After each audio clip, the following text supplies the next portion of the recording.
Dans cette vidéo, nous allons essayer d'expliquer, avec la loi de l'hydrostatique, une constatation qu'on peut faire tous les jours. En effet, si on regarde le moindre verre d'eau, au repos, eh bien, on constate que la surface d'un liquide est horizontale. Et ça, quelle que soit la forme du récipient. Là, on voit par exemple la photo d'un lac de montagne, les bords sont extrêmement escarpés et pourtant, encore une fois, le lac est extrêmement plat. Eh bien, nous allons essayer de comprendre pourquoi la loi d'hydrostatique impose d'avoir cette surface horizontale.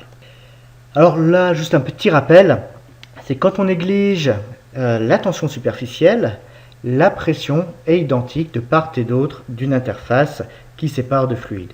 Donc là, j'ai pris l'exemple d'un gaz et d'un liquide, qu'on considère un point juste sur l'interface mais dans le gaz, ou bien un point sur l'interface mais plus proche du côté liquide, eh bien on a la même pression. Donc on n'a pas besoin de faire la distinction entre la pression du point qui serait dans le gaz ou bien celle qui est dans le liquide.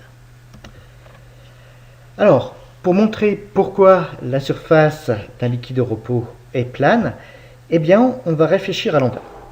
On va considérer que notre liquide n'a pas une surface qui est horizontale. Là, on va prendre deux cas. Un où la surface est comme ça penchée mais reste plane, et un autre où la surface est bombée. Dans les deux cas, on pourra utiliser le même traitement pour la discussion. Donc ce qu'on va noter, ρg c'est la masse volumique du gaz, et ρl c'est la masse volumique du liquide. Alors pour raisonner, on va placer sur ces figures quelques points. On va tout d'abord mettre deux points, un point A et un point B, qui sont à l'interface entre le liquide et le gaz. Le point A, on choisit qu'il soit à l'altitude la plus basse de notre liquide. Le point B, il est à l'altitude la plus haute. La différence de hauteur, ce sera petit h, ce sera égal à l'altitude du point B, ZB, moins l'altitude du point A, ZA. Là, ce qu'on considère également, c'est que les deux masses volumiques des corps présents sont différentes. On rajoute, pour notre raisonnement, deux autres points. Un point C, qu'on va choisir à la même altitude que le point A, mais qui sera contenu, lui, intégralement dans le liquide. Le point D, il aura la même altitude que le point B, mais lui, il sera dans le gaz. Alors, rien qu'à ce stade, il y a différentes choses qu'on peut écrire. La première, c'est juste traduire les relations que je viens de donner. C'est que ZA est égal à ZC et ZB égal à ZD. Ce qui est plus intéressant, c'est de considérer la pression des points P, D, A et C.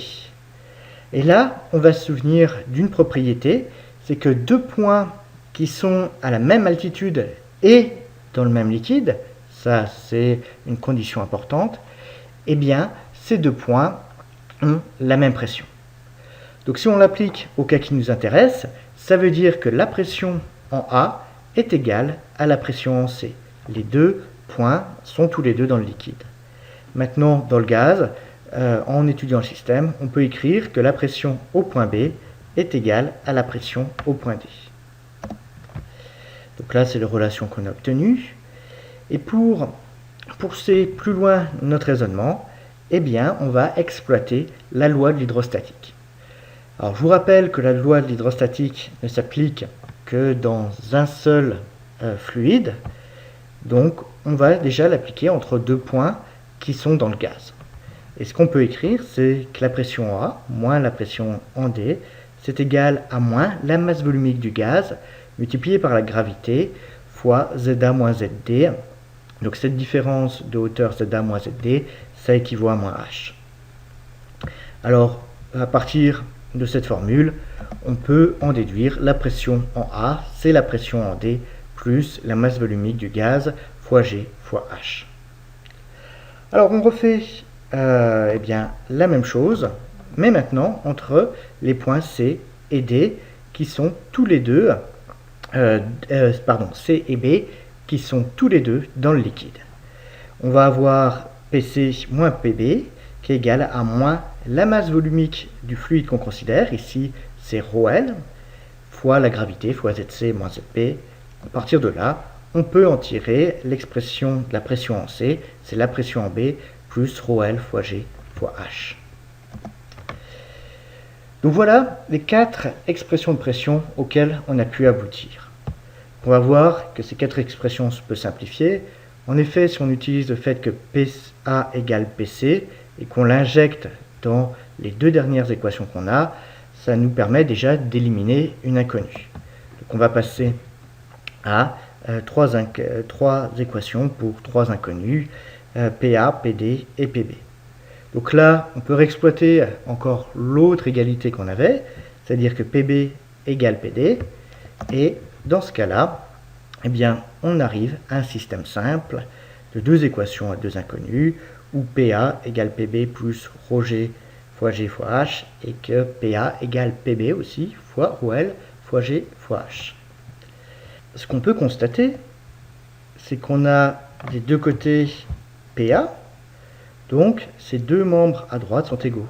On peut écrire que PB plus ρG fois G fois H, c'est égal à PB plus ρL fois G fois H. Il y a des choses qui vont disparaître. PB est présent des deux côtés, ça disparaît. Et là, on voit qu'on peut également simplifier par G. Donc ce qui nous reste, c'est que la masse volumique du liquide fois la hauteur, c'est égal à la masse volumique du gaz fois la hauteur h. Ici, je vous rappelle, c'est le dénivelé entre le point le plus bas et le point le plus haut. Alors cette équation auquel on est abouti, quelles sont ses solutions? Eh bien, il y a 2 moyens que cette équation soit validée.